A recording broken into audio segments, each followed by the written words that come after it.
الله أكبر الله أكبر الله أكبر الله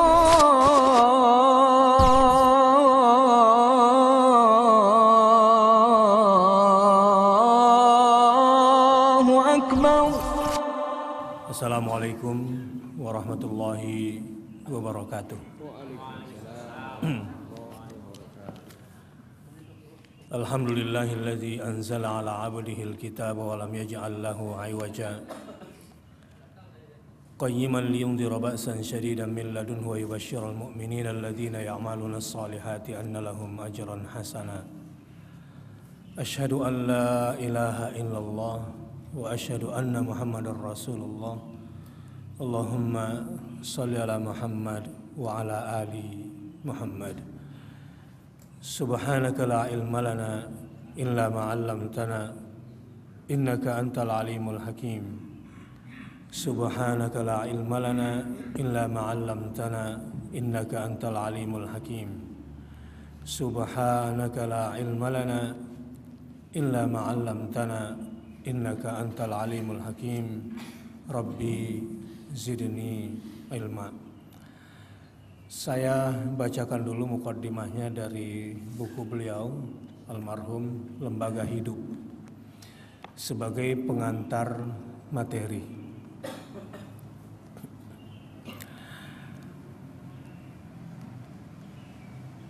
Menghargai diri. Menghargai diri ialah membela dan menyatakan kebenaran, berpikir menurut keyakinan sendiri, dan berkata menurut apa yang dipercayai benarnya. Kadang-kadang timbul beberapa sebab yang memaksa seseorang terhalang mengatakan apa yang diyakininya atau mengatakan apa yang diketahuinya, padahal dia tahu bahwa duduk perkara bukanlah sebagaimana yang kelihatan, tetapi berlainan dari itu. Cuma dia tidak dapat membicarakannya. Oleh sebab itu, maka wajiblah orang berpikir sebelum berkata. Kalau perkataan telah dikeluarkan, walau orang suka atau tidak suka, pantang bagi manusia mengolahnya dan mentakwilkannya supaya menurut suka hati orang banyak, padahal berlawanan dengan hatinya sendiri. Pantang bagi seorang budiman melawan suara keyakinannya, sebab lidah orang yang berakal di belakang hatinya, dan hati orang yang bodoh di belakang lidahnya. Alangkah celakanya kalau kita dikatai orang dengan perkataannya, Tuan dusta, Tuan tidak mengatakan yang sebenarnya. Dan alangkah beruntungnya bila dikatakan orang di hadapan kita, Tuan benar, perkataan Tuan terbukti semuanya. Alangkah pahitnya yang pertama dan alangkah manisnya yang kedua. Orang yang tidak menuruti apa yang dikatakannya atau mengatakan apa yang tidak diyakininya ialah berdusta. Orang berani berdusta karena hendak memegahkan diri, atau karena maksud yang tidak jujur, atau karena pengecut dan mungkir, hendak menutup dosa dan kekurangan diri. Tercela dusta mulut dan tercela pula dusta perbuatan. Kalau ada orang mengatakan atau memperbuat suatu perkara semata-mata hendak menipu orang, dustalah dia. Orang yang tahu suatu perbuatan benar, tidak dikerjakannya atau takut mengatakannya adalah seorang pengkhianat. Bukan pengkhianat kepada orang lain saja, tetapi berkhianat kepada dirinya sendiri, kepada harga batinnya, dan kepada segala haknya yang suci. Munafik. Munafik adalah perangai jahat yang diberi kulit baik,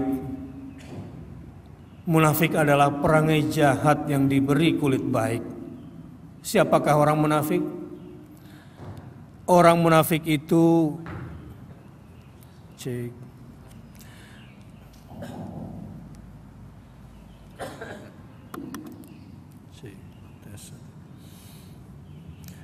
Orang munafik itu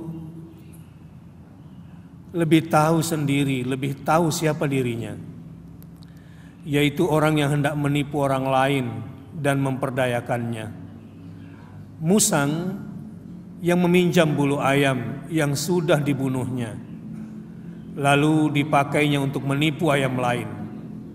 Kata orang budiman, munafik itu adalah tanda hormat daripada perangai buruk kepada perangai baik. Artinya dia memang mengaku bahwa kejujuran itu memang baik, tetapi dia tidak sanggup mengerjakannya. Lalu dibungkuskan kebaikan itu dengan kejahatan yang tersembunyi. Munafik adalah alamat tidak percaya kepada diri sendiri. Orang mengambil muka ialah orang yang lemah. Orang pengambil muka ialah orang yang lemah. Ini sebetulnya nasihat-nasihat penting sekali. Dan setelah saya renungi perkataan Buya Hamka ini, buku yang kelihatannya remeh dan ringan ini penuh dengan prinsip-prinsip yang sekarang sudah hilang. Misalnya, orang pengambil muka ialah orang lemah. Lobi sana, lobi sini untuk kepentingan-kepentingan yang sesungguhnya tidak perlu cari muka. Buktikan saja dalam kerja. Nanti kalau mau dipercaya orang, lakukan aja 4 hal. Bentuk afirmasinya adalah amar ma'rufnya kira-kira begini. A'udzu billahi minasyaitonir rajim. Ara'aital ladzi yukadzibu bid-din fadzalikal ladzi yad'ul yatim wa la yahuddu 'ala ta'amil miskin. Itu baliho-baliho iklan-iklan yang miliaran itu kalau digunakan untuk menyantuni yatim-yatim sosial di Indonesia ini yang banyak sekali, dan digunakan untuk memberi makan orang miskin dan menganjurkan orang lain memberi makan orang miskin, percayalah tim sukses Allah Subhanahu wa taala lebih hebat kerjanya daripada tim suksesmu. Karena tim ses itu walaupun calegnya gagal, tim sesnya tetap sukses kan? Yang satu dan kedua itu. Yang ketiga dan yang keempat, kalau mau menang nanti, taruhlah 2014 ini nggak sanggup, insya Allah kita kerja buat 2019. Yang ketiga dan keempat adalah lakukan 2 hal saja, insya Allah kelompokmu akan dipilih oleh rakyat. Ini pesan Allah kepada bangsa Quraisy. Kenapa Quraisy kemudian mendapatkan amanah? A'udzu billahi minasyaitonir rajim. Allazi at'amahum min ju' wa amanahum min khauf. Allah lah yang maha memberikan makanan kepada orang yang kelaparan sehingga dia kenyang, dan menghilangkan rasa takut sehingga dia memiliki rasa aman. Jadi menghilangkan rasa takut pada masyarakat dan menghilangkan rasa aman, itu yang sesungguhnya membuat orang suka sama kita, memilih kita. Kepribadian ini sudah hilang, sehingga yang dipilih oleh rakyat adalah pemimpin yang pandai berencana. Kerjanya belum jelas, baru rencana memperbaiki Jakarta supaya tidak macet, baru rencana ingin memperbaiki Jakarta supaya tidak banjir, tetapi sudah dicalonkan jadi calon presiden misalnya. Ini di tengah masyarakat yang memang tidak memiliki nilai, seperti ini jadinya. Munafik adalah alamat tidak percaya kepada diri sendiri. Orang pengambil muka ialah orang yang lemah. Orang jahat mempunyai 1000 alasan untuk melepaskan diri, tetapi tiap-tiap alasan itu bertambah mengikat dirinya jiwa. Dia hanya mementingkan diri. Sebab itu dia tidak tahu aib celah diri. Dia hasad. Sebab itu dia tidak melihat kebaikan orang lain. Sebab itu janganlah takabur. Apa itu takabur? Yaitu mencintai diri lebih daripada batasnya. Mencintai diri lebih daripada batasnya. Takabur atau sombong itu bertingkat pula. 1. Orang takabur itu setiap orang mencintai dirinya dan ingin dihargai oleh orang lain. 2. Merendahkan orang lain dan merasa dirinya lebih tinggi. 3. Membanggakan kelengkapan dan kecukupan. Dalam ukuran kecil membanggakan pakaian, rumah tangga dan makanan. Dalam ukuran besar ialah membanggakan kelebihan ilmu dan harta benda. Yang keempat, lebih menggelikan dari sifat takabur sebagaimana kebiasaan di beberapa negeri, ada orang yang mau menyuap orang lain agar dia dipanggilkan penolong si miskin, pembela agama dan tanah air, pemimpin Islam dan muslimin, dan lain-lain. Ini sih kejadian di Indonesia. Pemilihan pimpinan ormas saja udah seperti ini, ormas Islam udah begini. Apalagi di dunia politik. Jadi inilah jenis kesombongan yang paling menggelikan. Jenis kemunafikan yang paling menjijikkan. Ibarat orang di dalam WC, awalnya merasa bau karena sudah kelamaan, jadi nggak terasa kita ini dengan situasi yang sangat menggelikan dan menjijikkan ini. Takabur ialah membesarkan diri. Kenapa dia dibesar-besarkan? Karena hati kecil sendiri memang insaf dan merasa bahwa diri itu kecil. Untuk kelengkapan alat penjaga kekuatan pikiran ialah, ini temanya kekuatan pikiran, penutupnya Buya Hamka mengatakan demikian. Untuk kelengkapan alat penjaga kekuatan pikiran ialah memperhatikan kesukaran-kesukaran yang telah ditempuh di zaman yang sudah-sudah. Saya ulangi, supaya pikiran kuat ialah memperhatikan kesukaran-kesukaran yang telah ditempuh di zaman yang sudah-sudah. Menyelidiki perkara yang sedang dihadapi dan mengaturnya dengan kias ibarat pikiran yang sederhana. Asasnya ialah peraturan, nizam, atau organisasi, yaitu meletakkan sesuatu di tempatnya, mengerjakan sesuatu pada waktunya, dan dibayar menurut janjinya. Kalau pekerjaan telah diatur, otak pun senang, hati tentram, dan jiwa pun tenang. Ini sedikit pembuka, dan saya kira semuanya adalah poin-poin yang sangat luar biasa bagi yang ingin memperbaiki jiwa dan pikirannya. Sama-sama kita baca surah Al-Baqarah ayat 8 sampai 13. A'udzu billahi minasyaitonir rajim. Ya. A'udzu billahi minasyaitonir rajim. Saya dulu baca, nanti diikuti. وَمِنَ النَّاسِ مَنْ يَقُولُ آمَنَّا بِاللَّهِ وَبِالْيَوْمِ الْآخِرِ وَمِنَ النَّاسِ مَنْ يَقُولُ آمَنَّا بِاللَّهِ وَبِالْيَوْمِ الْآخِرِ وَمَا هُمْ بِمُؤْمِنِينَ. Sama-sama.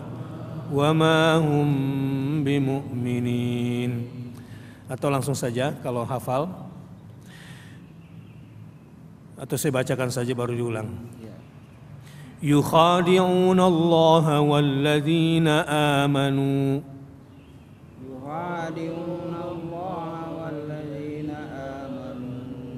وما يخدعون إلا أنفسهم وما يشعرون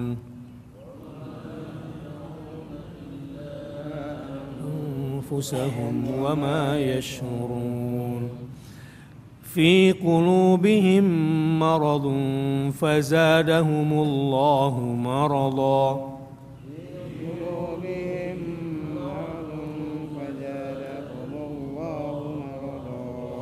ولهم عذاب أليم بما كانوا يكذبون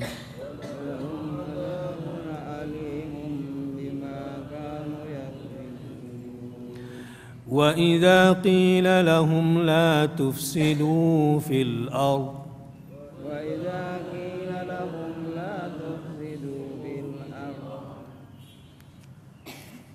قالوا إنما نحن مصلحون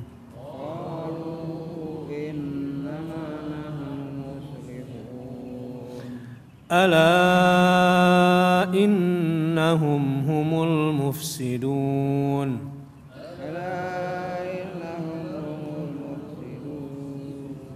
ولكن لا يشعرون وإذا قيل لهم آمنوا كما آمن الناس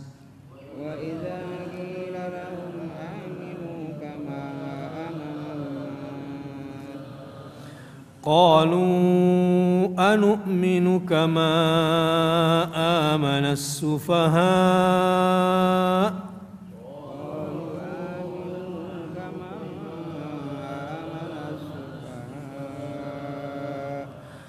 ألا إنهم هم السفهاء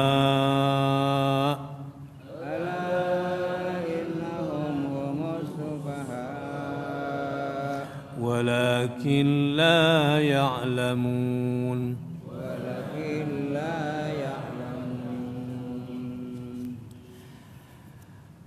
ومن الناس من يقول آمنا dan sebagian dari manusia ada yang berkata amanna billahi wa bil yaumil akhir, kami percaya kepada Allah dan hari kemudian. Wa ma hum bimu'minin, padahal tidaklah mereka itu orang-orang yang beriman.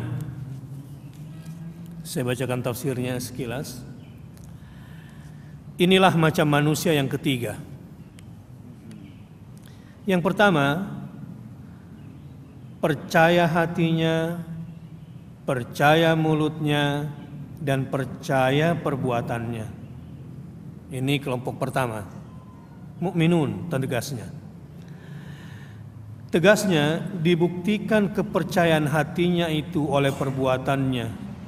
Itulah orang mukmin. Jadi kompak orang mukmin itu, mulutnya, hatinya, dan perbuatannya.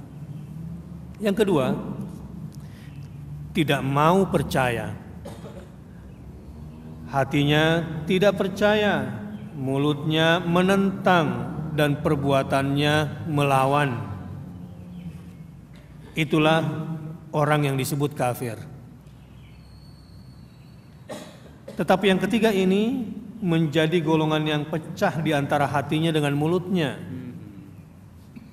Mulutnya mengakui percaya, tetapi hatinya tidak.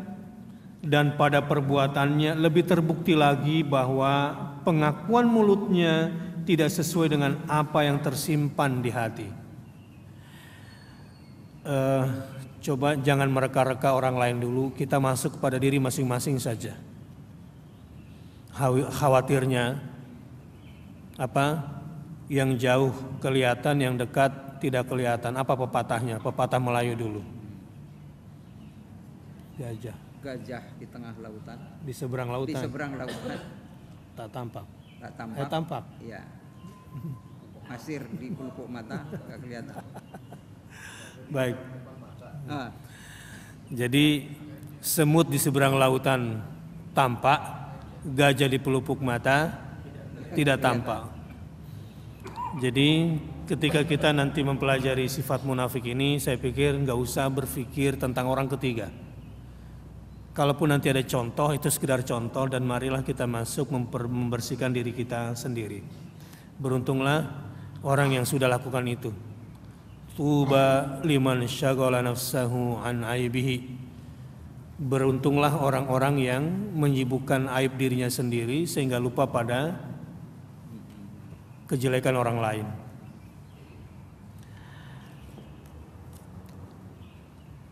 Sebab meskipun orang memaksa dirinya berbuat suatu perbuatan yang hanya diakui oleh mulut, padahal tidak dari hati, maka tidaklah akan lama dia dapat mengerjakan pekerjaan itu.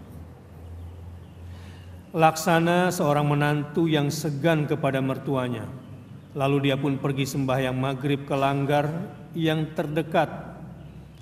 Beberapa hari setelah dia kawin, padahal dia tidak biasa mengerjakan sembahyang. Beberapa minggu kemudian dia pun berhenti, sebab kelanggar itu tidak dari hatinya. Kalau komunitas Al-Azhar tentunya setiap subuh lah ya, gitu. Kalau bercanda anak muda nih, lelaki saleh sholat di masjid, lelaki salehah sholat di rumah. Yang bapak-bapak nggak nyambung ini. Kalimat munafik atau nifak itu asal artinya ialah lubang tempat bersembunyi di bawah tanah, lubang perlindungan dari bahaya udara, disebut dengan nafak. Jadi kalau ada terowongan, ada bunker, dalam bahasa Arab itu namanya nafak. Nah, nifak, munafik diambil dari kata ini. Dan disinilah diambil arti dari orang yang menyembunyikan keadaan yang sebenarnya sebagai suatu pengecohan atau penipuan. Sampai di sini tafsir beliau. Tekanannya yang saya ambil di sini adalah bahwa ada orang yang mengaku beriman kepada Allah dan kepada hari akhir. Perhatikan baik-baik. Kan ada 6 rukun iman. Ada 6 rukun iman, tapi kenapa cuma 2 ini yang dijadikan sebagai barometer mengukur perilaku seseorang? Ini penting sekali buat kita, bukan cuma sekedar gaya bahasa yang bagus, tetapi tes kebohongan diri. Kalau mau tahu kita orang yang beriman sesungguhnya, lebih ringkas lagi beriman kepada Allah dan hari akhir. Kalau ingin tahu tes kebohongan diri, sering-sering lakukan 2 hal ini. Kalau apa yang kita lakukan ini bukan karena Allah dan tidak berorientasi akhirat, itu artinya kita sudah munafik. Ingat-ingat baik-baik.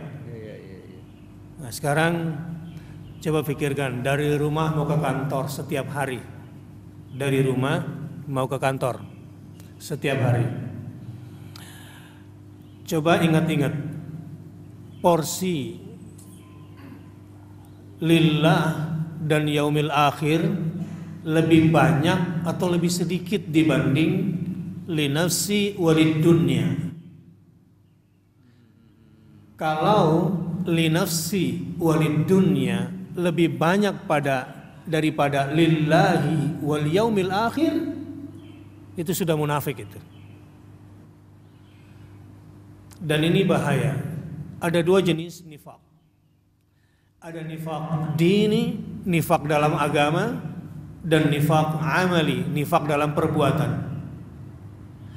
Munafik perbuatan tidak mengeluarkan dia dari agamanya.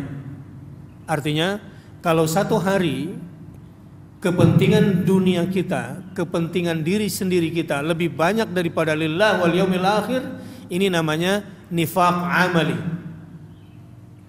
Belum murtad. Yang murtad itu adalah nifak dini. Nifak dini adalah orang yang meyakini ada agama di luar Islam yang sama benarnya dengan Islam. Misalnya menyatakan semua agama itu benar, Padahal inna dina indallahil Islam itu bisa masuk kategori munafik din. Secara de facto di situ dia sudah murtad itu sebetulnya. Tinggal de jure-nya saja di hadapan Pak Lurah ketika KTP-nya ditanya apa agamanya, dia boleh masih pakai Islam, tapi sebetulnya inilah yang disebut dengan pagi beriman, siang kafir, sore beriman, malam kafir lagi.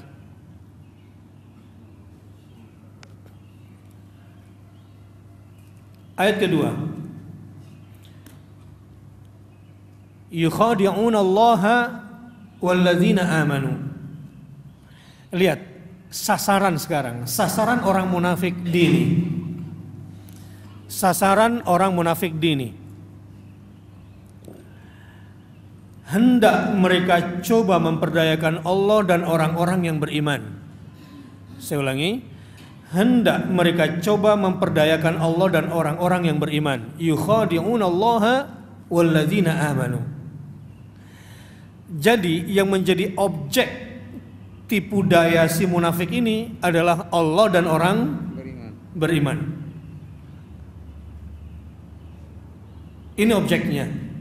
Jadi yang dia tipu itu bukan orang kaya, yang dia tipu itu bukanlah orang bodoh, tetapi di sini yang hendak dia tipu oleh pelaku nifaq dini, munafik agama adalah yang hendak ditipunya Allah dan orang beriman.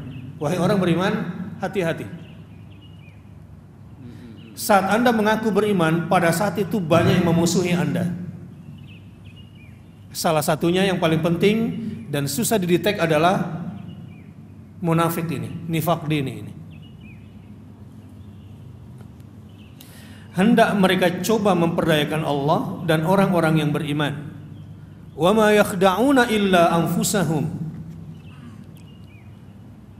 Padahal tidaklah yang mereka perdayakan kecuali diri mereka sendiri.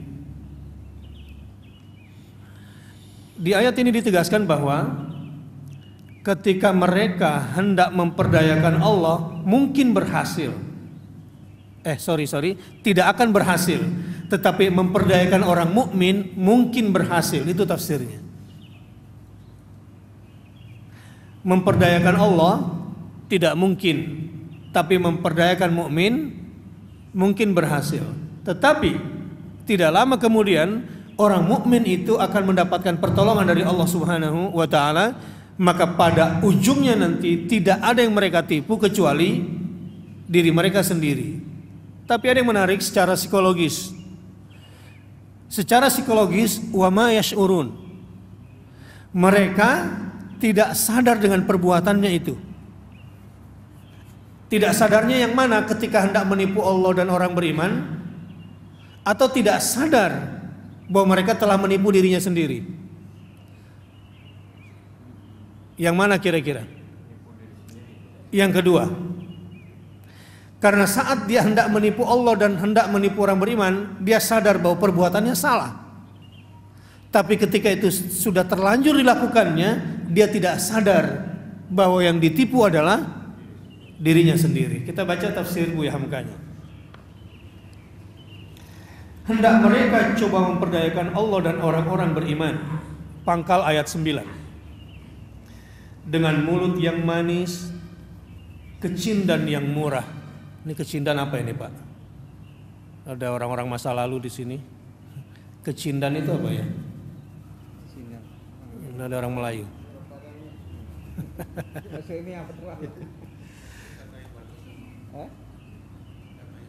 Untuk kata yang bagus. Kecindan yang murah, berlagak sebagai orang yang jujur, pura-pura sebagai orang yang beriman, fasih lidah berkata-kata, dihias dengan sabda Tuhan, sabda Rasul, supaya orang percaya bahwa dia bersungguh-sungguh. Ini tafsiran hendak mereka coba memperdayakan Allah dan orang-orang yang beriman. Itu kira-kira tafsiran Melayunya.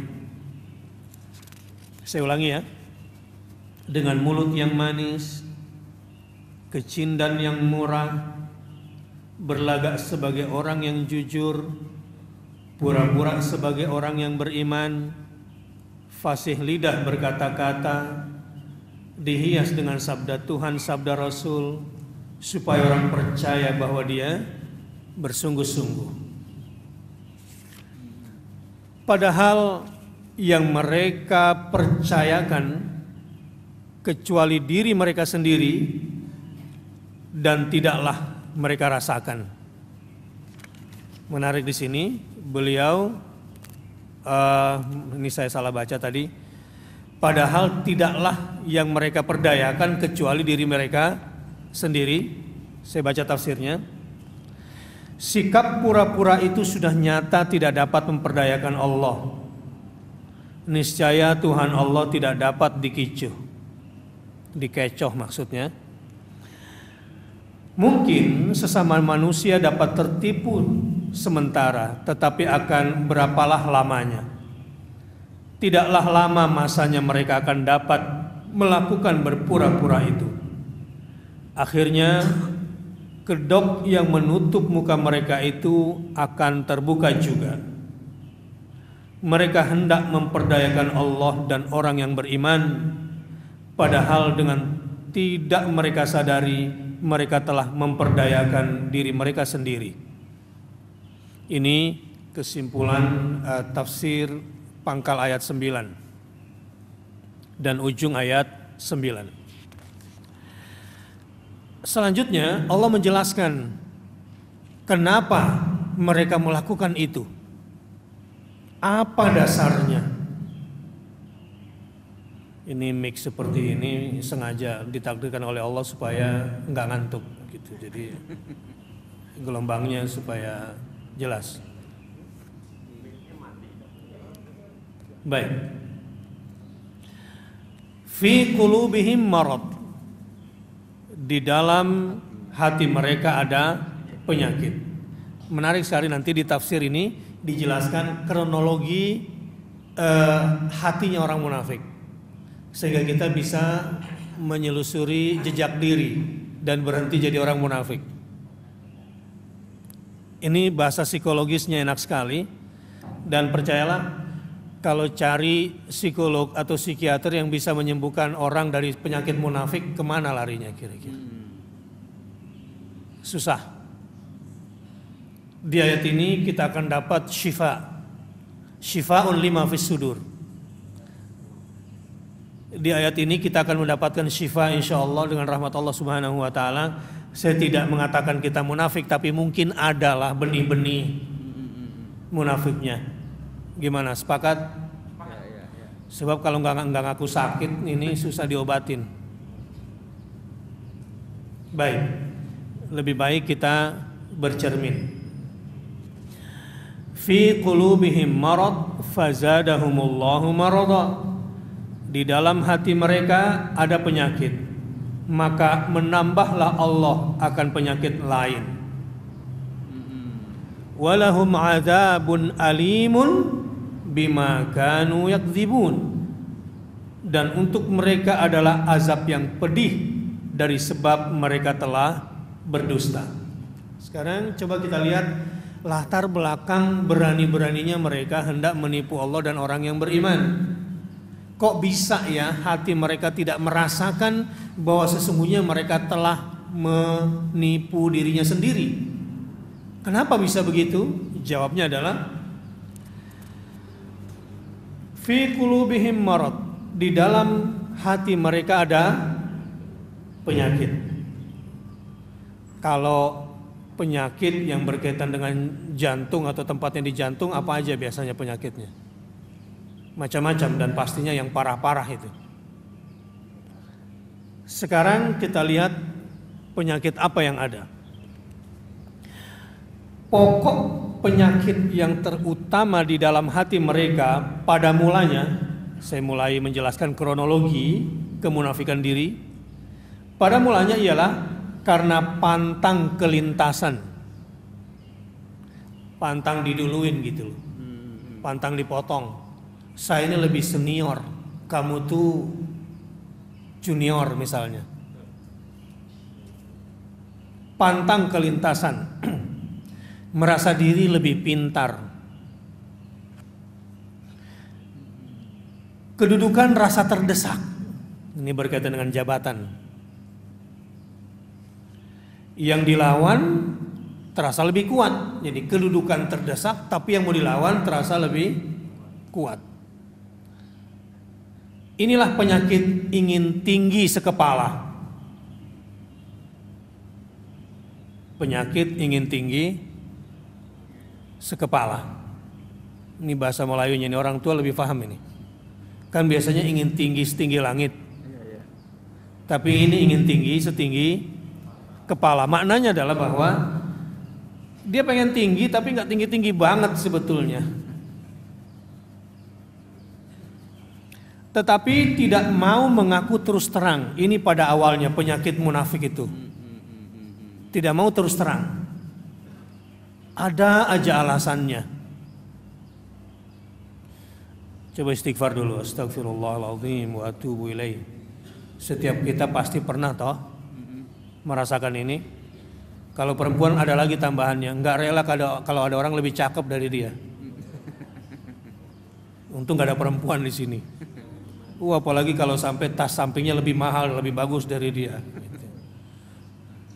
Maksudnya orangnya nggak ada di sini, karena di sini ngaji-ngaji bagus-bagus orangnya, insya Allah.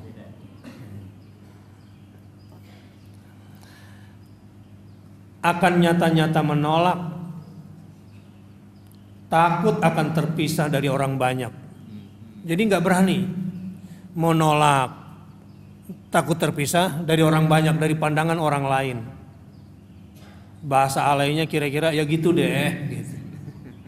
Susah untuk menjelaskannya. Itulah yang menyebabkan sikap zahir dengan sikap batin menjadi pecah. Yang bahaya kalau ulamanya kayak begini, pengecut begitu. Sebab ayat itu di tangan orang pengecut itu melintir-melintir itu larinya.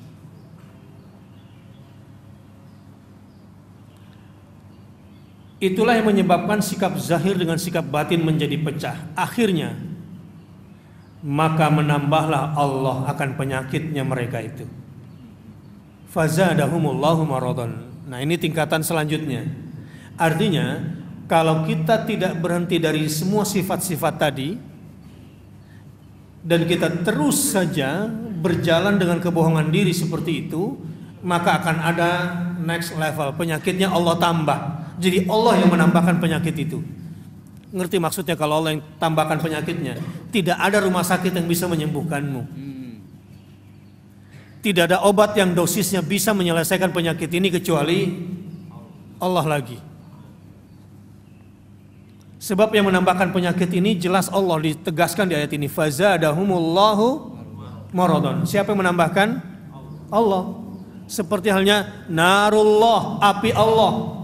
Tidak sama dengan api kita, daya bakarnya, daya panasnya, itu tidak sama. Narullah, karena nar di situ dilekatkan dengan asma Allah. Begitu juga penyakit. Fazadahumullah maradhan. Allah yang menambahkan penyakitnya kepada mereka itu. Na'udzubillah min dzalik. Astaghfirullahaladzim wa atubu ilaih. Makanya sejak awal saya katakan tadi, enggak usah cari orang ketiga. Kita coba masuk ke dalam diri sendiri. Mudah-mudahan ayat ini menjadi syifa bagi kita semua.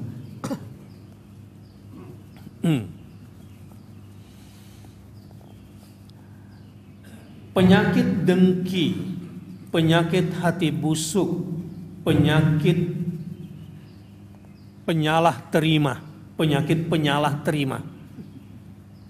Susah orang kayak begini. Jadi penyakit apa saja yang Allah tambahkan, Bu Hamka menafsirkan, penyakit baru yang datang setelah itu adalah penyakit dengki, penyakit hati busuk, penyakit penyalah terima. Udah error semuanya sudah. tiap orang bercakap terasa diri sendiri yang kena. Padahal nggak ada hubungannya sama dia. Ini kayaknya gue banget gitu kan. Padahal nggak ada hubungannya. Ini orang kalau sudah sensi nggak keruan, ya bahasa anak muda sekarang ini. Maaf bapak-bapak, ibu-ibu, karena sebagian anak muda susah dibawa ke bahasa kita yang masa lalu ini. Saya perlu sejenak turun ke bahasa kita sekarang, sekaligus membuktikan betapa pergeseran tata bahasa sudah jauh dan pergeseran nilai hidup juga sudah sangat tinggi jurangnya. Apa yang dikatakan Buya Hamka ini ada di ayat lain, ya, menafsirkan orang-orang munafik setiap ada orang berkata selalu dikaitkan kepada dirinya. Tiap orang bercakap terasa diri sendiri juga yang terkena, karena meskipun telah mengambil muka kian kemari, namun dalam hati sendiri ada juga keinsafan bahwa orang tidak percaya.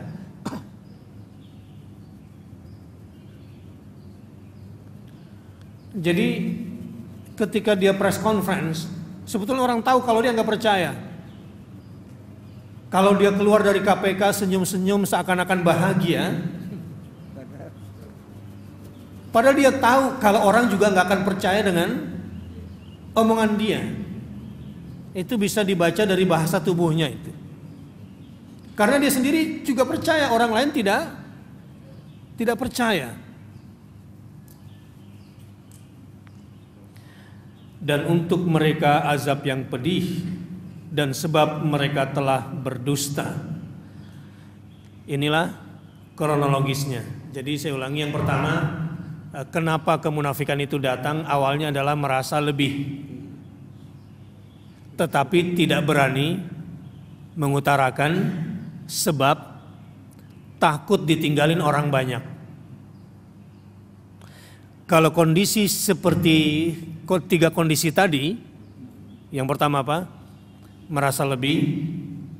Dua, tidak terus terang. Tiga, takut jelek di mata orang banyak. Kondisi ini kita biarkan, maka akan naik penyakitnya, Allah tambah. Penyakit apa? Dengki, hati busuk, dan apa tadi?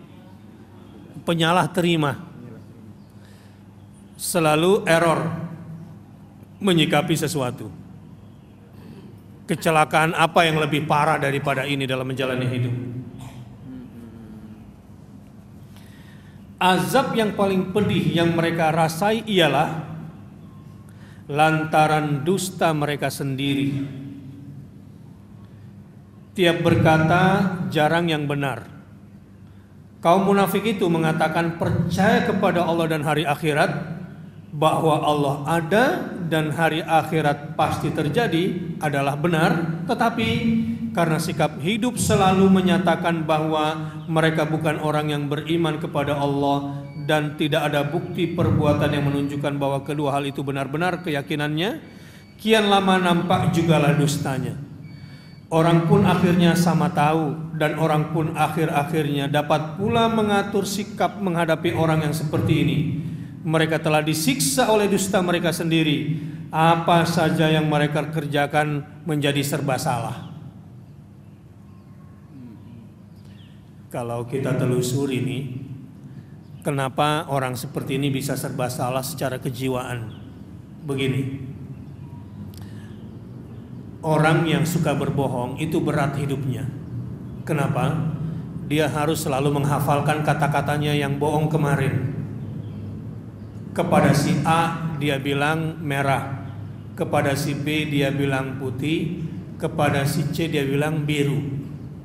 Besoknya dia harus ingat kemarin ngomong apa sama si A supaya tidak terbalik. Tadi kepada si A ngomongnya warna apa? Merah. Kepada si B putih. Kepada si C biru. Harus ingat itu. Orang yang seperti ini ibarat komputer itu kena virus Brontox itu yang bisa menduplikasi folder. Jadi penuh itu hard disknya. Hang dia itu setelah itu. Jadi orang yang suka bohong itu capek. yang membuat dia capek karena harus menghafalkan perkataan dustanya yang kemarin. Yang kedua, kata Ibnu Qayyim al-Jauziyah, jadi ibarat perumpamaan saya tadi, saya kutip dari perkataan Ibnu Qayyim, bahayanya orang munafik itu begini, beliau bilang, data yang ada di kepala orang munafik itu virus. Ketika kamu terima, berarti kamu terinfeksi virus dia. Sehingga data yang ada di dalam pikiranmu itu menjadi rusak karena virus yang dia bawa. Itu bahayanya dusta bagi dirinya sendiri dan bagi orang lain. Maka antivirusnya apa? Fatabayyanu. Tabayyun.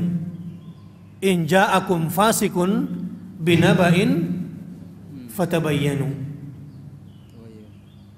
Itu obat atau antivirusnya, supaya tidak terinfeksi oleh virus si munafik ini. Sebab bahaya sekali, dia bisa merusak data yang ada di dalam pikiran kita.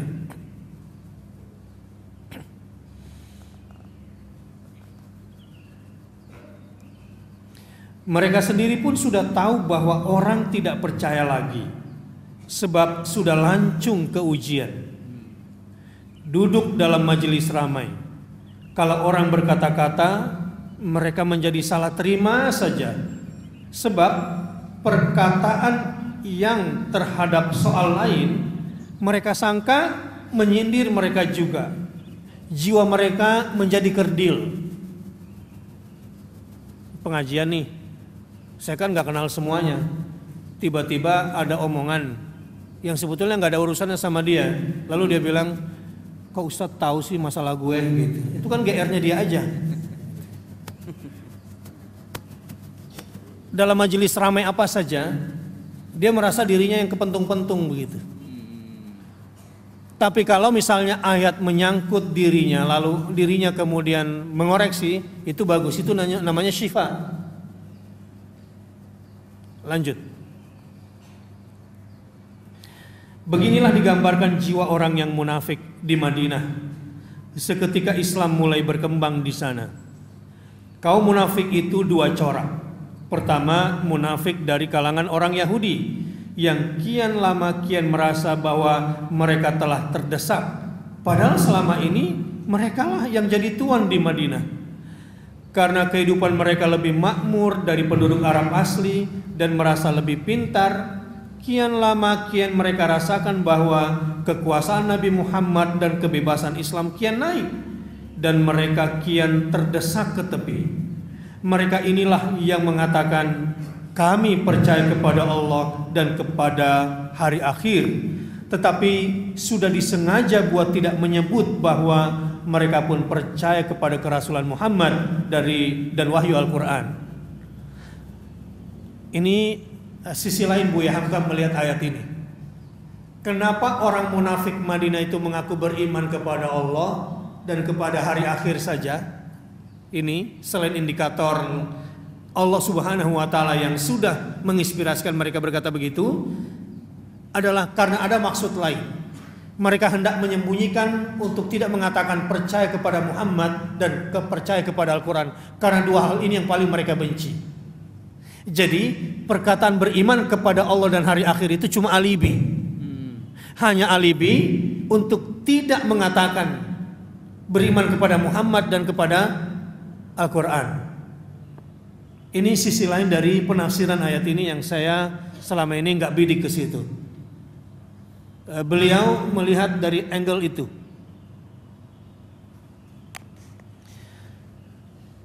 Munafik kedua ialah orang Arab Madinah sendiri yang dipimpin oleh Abdullah bin Ubay.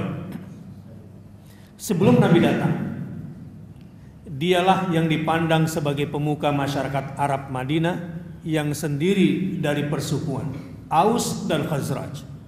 Tetapi sedatang Nabi SAW, dia kian lama ditinggalkan orang, sebab kian nyata bahwa dia tidak jujur.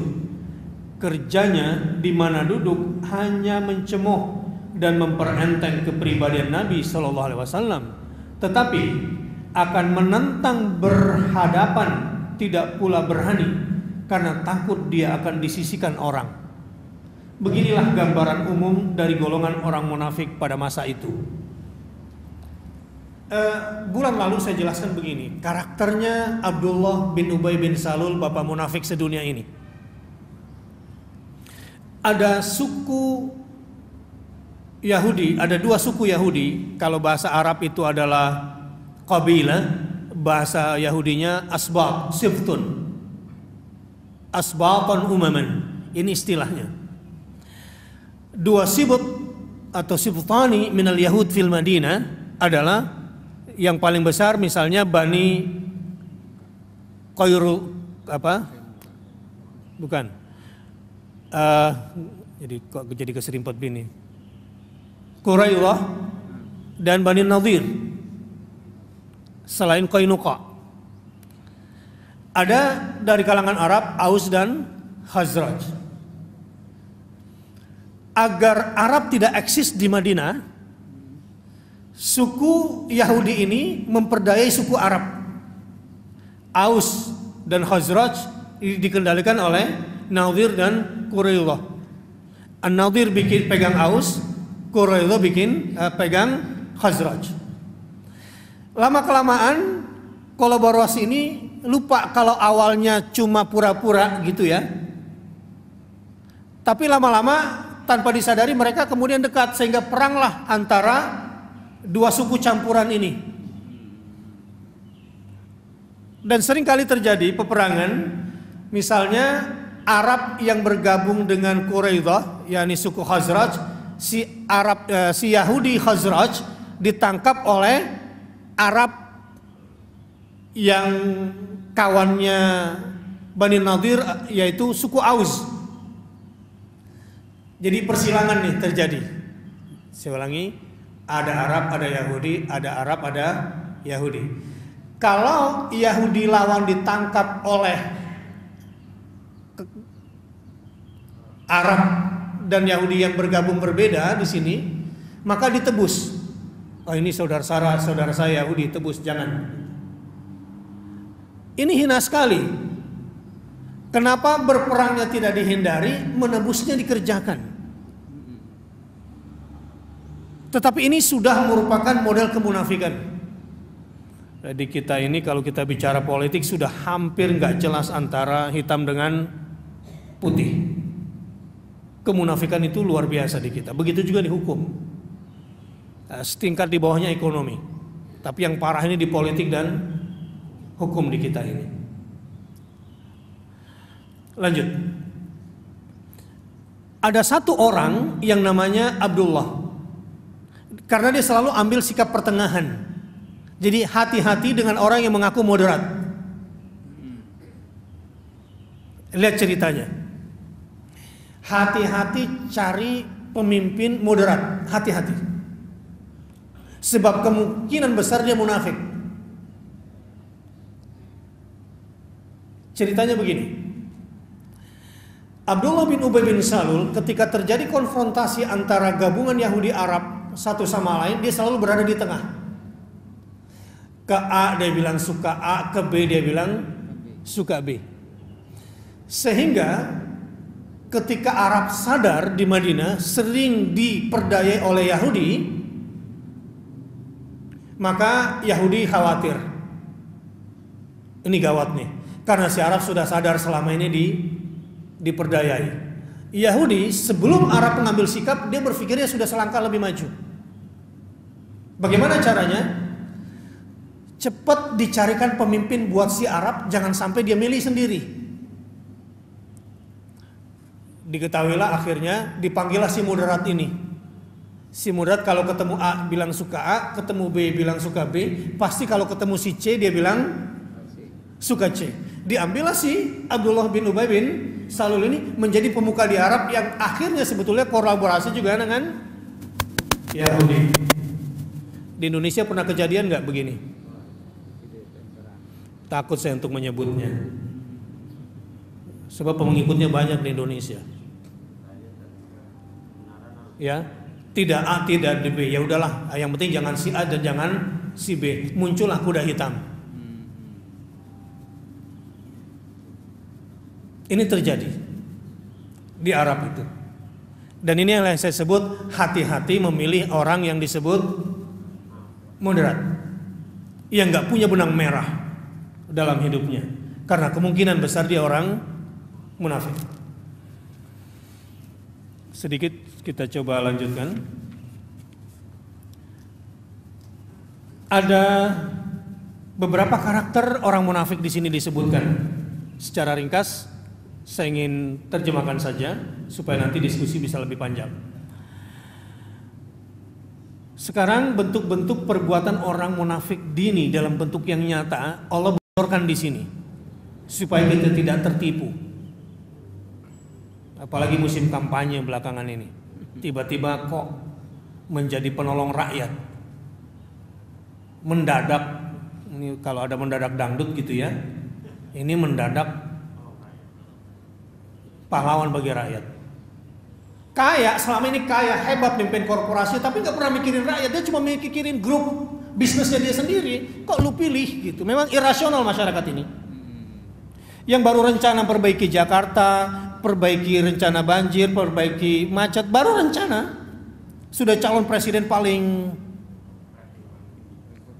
rasional nggak masyarakat ini? Jadi sebetulnya yang salah siapa di sini? Pemilihnya sebetulnya irasional. Enak juga jadi presiden di Jakarta sebetulnya, banyak-banyak rencana saja, yang penting perkuat popularitas.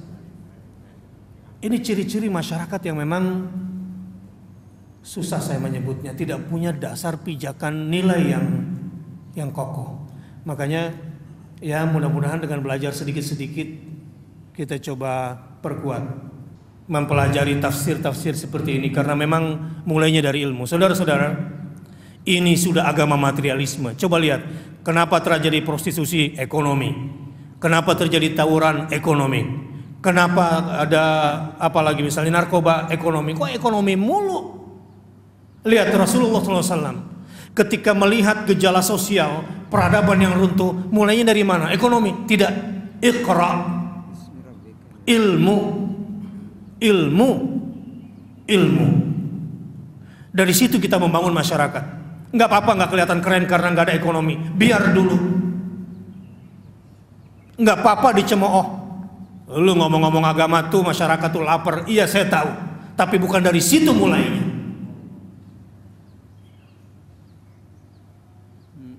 Nggak dari situ mulainya. Kalau ada yang mau bergabung sama dakwah lalu dia bertanya, gue digaji berapa? Oh capek sama orang kayak lo. Saya butuh anak-anak muda yang prinsipnya ayang kusuddinu wa ana hayy. Apakah nilai agama, bobot agama ini akan jatuh padahal saya masih hidup?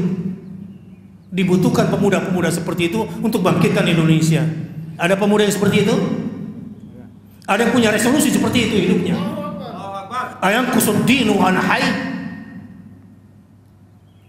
Hanya dengan pemuda-pemuda seperti itu baru umat ini bisa bangkit. Tapi kalau duit lagi ukurannya, menghamba dengan ukuran-ukuran materi, kepuasannya dari situ, nggak akan bangkit umat ini. Ilmu, tuntutlah ilmu.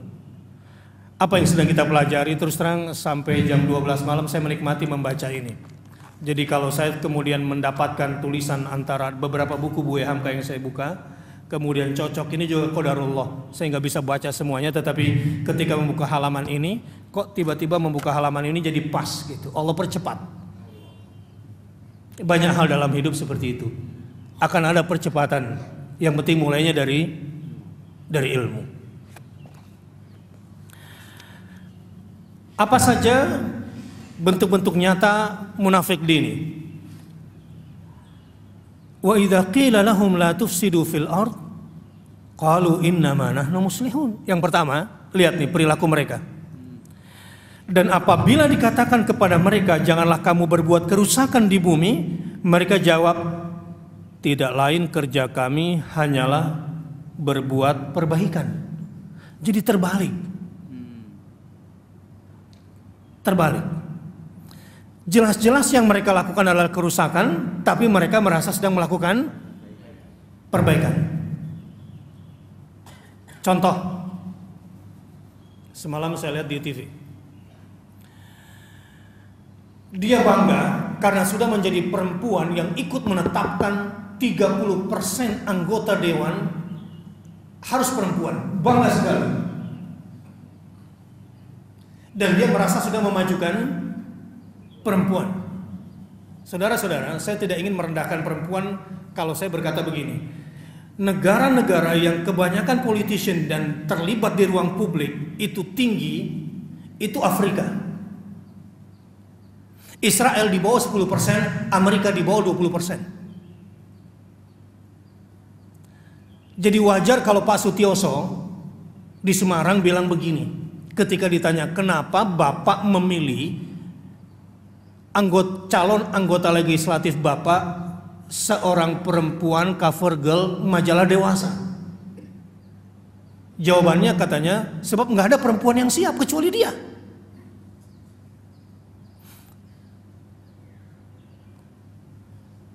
Ini sekarang rancangan undang-undang keadilan dan kesetaraan gender ini sudah masuk nih di Balem. Gitu. Perempuan akan dikasih kitab suci yang bernama Sido itu. Jangankan nilai ketimuran, apalagi Al-Quran itu nggak ada semua. Prinsipnya adalah kebebasan. Baik, kita lanjut. Sehingga kelompok benci agama ini sekarang misalnya terjadi kasus pembunuhan, kasus siapa? Syifa dan siapa terakhir ini? Hafid ya? Hafid dan Syifa yang membunuh si Sarah. Beberapa komentar yang tidak rasional mengatakan begini, itulah makanya anak-anak kita jangan cuma diajarin sholat. Sehingga secara psikologis melihat perempuan itu sebagai properti. Kalau hanya dari sudut pandang agama, perempuan itu adalah miliknya, perempuan itu adalah di bawah kendali kekuasaannya. Kenapa kotor begitu menilai agama? Ini situasi ini memang sedang digiring ke sana. Saya coba lanjut. Jadi kerusakan yang dimaksud adalah sekarang ini, kalau Anda mau tahu kerusakan yang sedang diperbuat oleh orang munafik dulu sampai sekarang sama, apa? Agama. Yasudduna an sabilillah. Langkah selanjutnya setelah mereka preteli agama, betul-betul dihabisin agama. Nah, sekarang giliranmu ini dapat jatah. Giliranmu dapat jatah. Untung kita lagi bikin tunas baru di MIUMI ini. Saya terus keliling dan dapat teman-teman yang luar biasa produktifnya dan punya captive member dari kalangan anak muda yang solid. Jadi saya masih terus optimis untuk bangkit. Setelah agama dipretelin, agar eksistensi agama kemudian tidak ada, agama kemudian disudutkan, kita betul-betul dalam serangan yang dipojokkan untuk berada di masjid saja. Selanjutnya adalah yasudduna an sabilillah. Mereka akan tutup akses agar agama tidak meluas. Jadi setelah dipojokkan di satu sisi, kemudian dipagari. Begitu kira-kira yang disebut dengan yusiduna fil ard. Itu perilaku mereka dari dulu sampai sekarang. Fasad adalah merusak akidah, membendung agama. Bersyukur Pak Habibie kemarin bilang di acaranya ISMI, Indonesia ini hanya bangkit dengan dua, agama dan ilmu. Agama dan apa? Agama dan ilmu. Udah, nggak apa-apa kalau kelihatan miskin dulu, nggak apa-apa, tenang aja, nggak lama. Kalau saya berprinsip begini dalam perjuangan, ini jasad adalah keniscayaan. Kenapa jasad kita seperti ini? Karena sesuai dengan rohnya. Allah itu Al-Khaliq, Al-Bari, Al-Musawwir. Dia pencipta, pembentuk dan pemberi rupa. Penciptaan bentuk kita ini, bentuk bodi kita ini, rupa kita ini sudah disesuaikan dengan softwarenya. Jadi kalau sudah punya cita-cita, bergeraklah. Dan software yang dibutuhkan untuk bergerak ke depan, besar atau kecilnya, raksasa atau kerdilnya, pada agamamu dan pada ilmumu. Pegang aja dua itu, terutama anak muda, nggak usah goyang. Pegang agamamu, pegang ilmu. Agama, ilmu, agama, ilmu, agama, ilmu. man lam yadzuq dzullat ta'allumi sa'atan tajarra'a dzullal jahli thula hayati. Barang siapa yang gak berani ambil resiko hina sejenak gara-gara beragama dan menuntut ilmu, berarti dia nekat untuk susah selama-lamanya.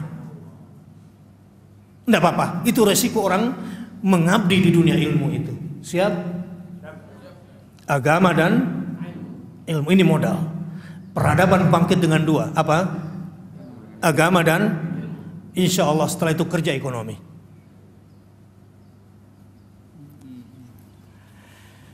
Ala innahum humul mufsiduna walakin la yash'urun.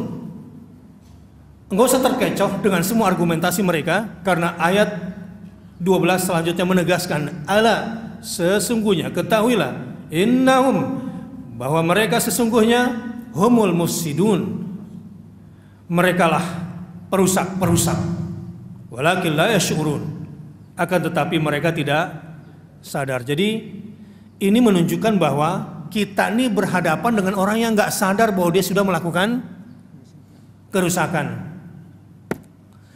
Coba kamu berdiri deh. Iya, kamu berdiri. Saya cuma tes emosinya. Kamu ingin beramar ma'ruf sama dia dan nahi mungkar karena dia lakukan kerusakan. Kan sebagai anggota FPI dia lakukan kerusakan, tapi dia nggak sadar apa yang kamu lakukan. Dinasihatin dulu, Pak. Nasihatin, nggak kena. Terus yang kedua, agak keras nasihatnya. nasihatnya agak keras, nggak kena juga. Lapor Pak polisi biar Ditangkap, dilolosin lagi. Gebukin baru. Baik, terima kasih, silakan duduk. Ini sekedar untuk menyegarkan suasana. Begini, itu perjuangan. Kalau nggak punya kekuatan barisan muda di bidang fisik dan militer, kita nggak akan bangkit. Harus ada itu. Barikade masjid itu wajib itu. Dua yang harus dibangun di Indonesia ini. Satu, siapa yang siap bekerja keras? Terima kasih. Ini lagi nggak promosi kan ya? Enggak. Malam dikasih di Terima kasih.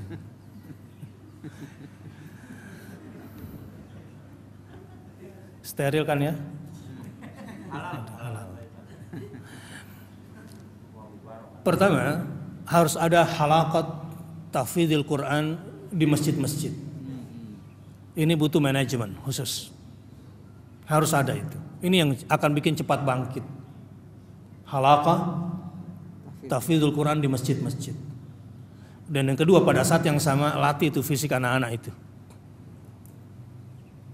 Sekarang ini pemandulan agama lewat undang-undang dan peraturan ini lagi kencang-kencangnya pertarungan itu. Jadi ada banyak hal di mana polisi dan tentara nggak bisa turun karena tidak ada peraturannya, terutama dalam melabrak maksiat, miras, apalagi prostitusi, apalagi judi. Ini kalau kita nunggu pihak aparat yang turun, karena aparat turun tunggu peraturan dan undang-undang nggak akan selesai. Masyarakat harus bertindak. Saya tidak mengajarkan bahwa kita berontak, tidak. Ini dalam rangka mendukung Polri, mendukung TNI. Itu pada hakikatnya di bawah tangan FPI itu perlu. Karena ada banyak yang tidak bisa ditangani oleh TNI dan Polri karena menunggu peraturan dan undang-undang, dan itu lama. Ini keburu menyebar ini. Seperti miras misalnya. Nah, kita berhadapan dengan kelompok-kelompok yang tidak sadar kalau dia melakukan kerusakan. Terakhir, wa idza qila lahum aminu kama amana an-nasu qalu anu'minu kama amana as-sufaha ala innahum humus sufaha'u walakin la ya'lamun. Dan apabila dikatakan orang kepada mereka, berimanlah sebagaimana telah beriman manusia lain, mereka menjawab, apakah kami akan beriman sebagaimana berimannya orang-orang yang bodoh itu? Ketahuilah, sesungguhnya mereka itulah yang bodoh-bodoh, akan tetapi mereka tidak tahu.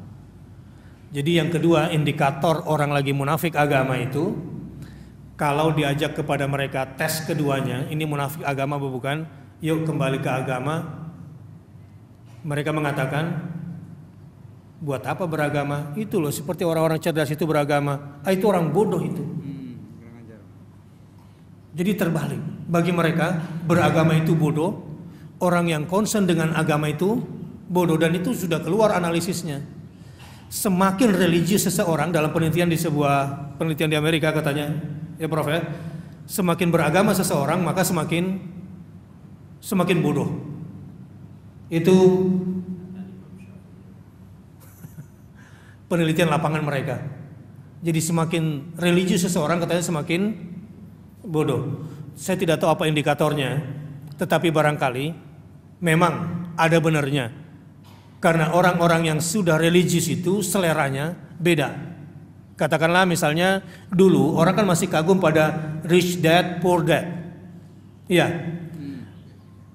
Rich dad poor dad itu cerita seorang anak punya ayah pinter, profesor, tapi penghasilannya sedikit.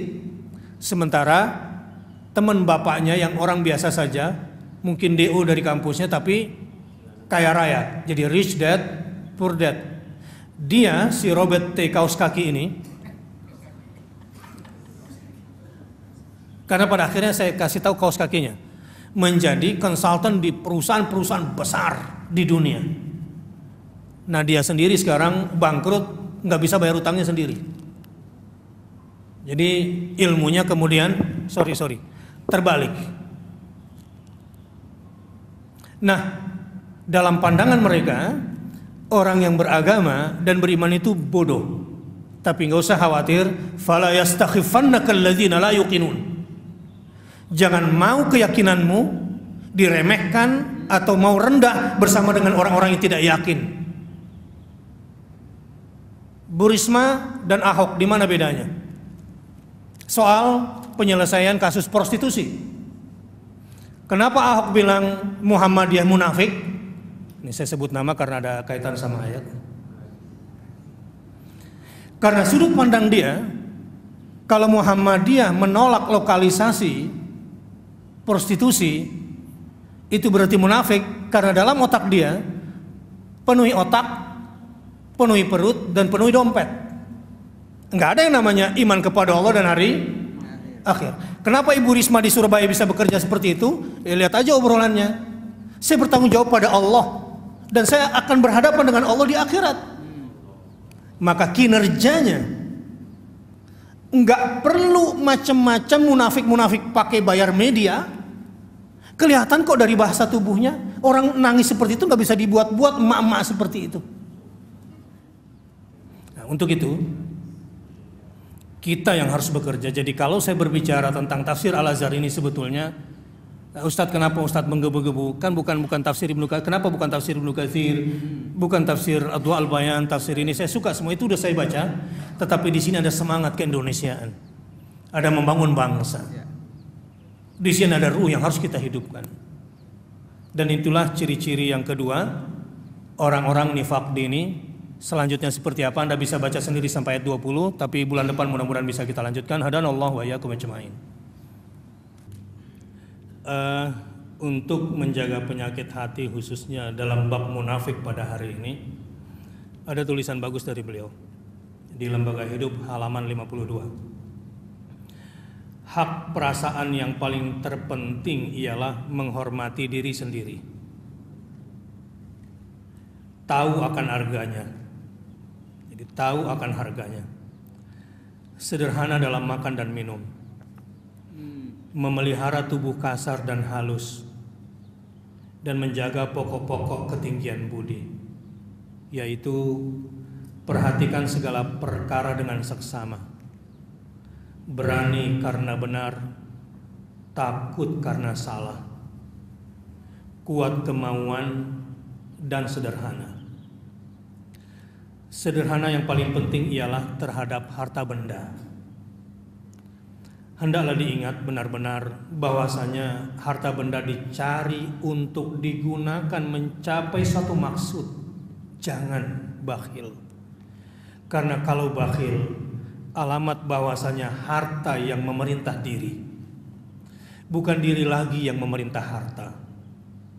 Kalau penyakit bakhil telah menimpa, maka si bakhil hanya payah mengumpul waktu hidupnya.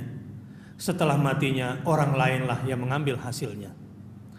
Jangan pula mubazir dan boros, karena mubazir dan boros menghabiskan harta. Ada sebuah pepatah, sedangkan lautan ditimba lagi kering. Sedangkan lautan ditimba lagi kering. Boros merusakkan rumah tangga, menyusahkan diri, dan menimbulkan penyesalan. Kadang-kadang melibatkan orang kepada hutang. Hutang menjatuhkan derajat di waktu siang dan tidak enak tidur di waktu malam. Ini si Indonesia banget ya.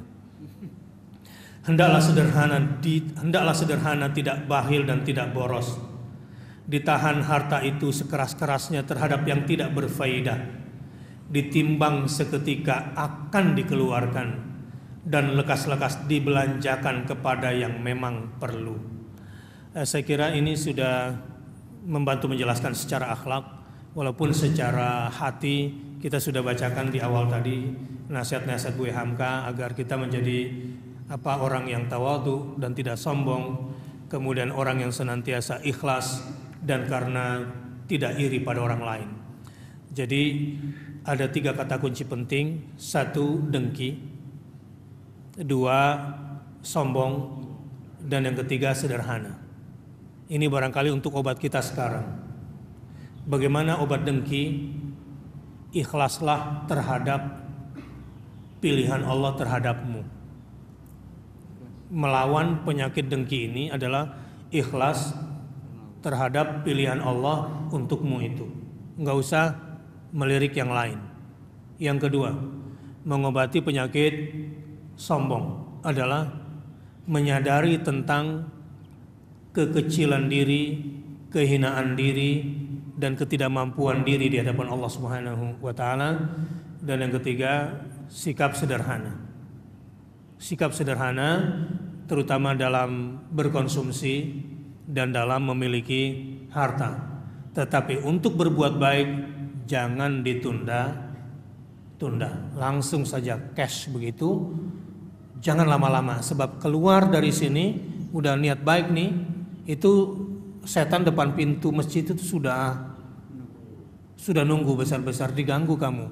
Bukannya anakmu perlu, bukannya masjid dekat rumahmu perlu, gitu. Dan seterusnya. Wallahu a'lam bishawab.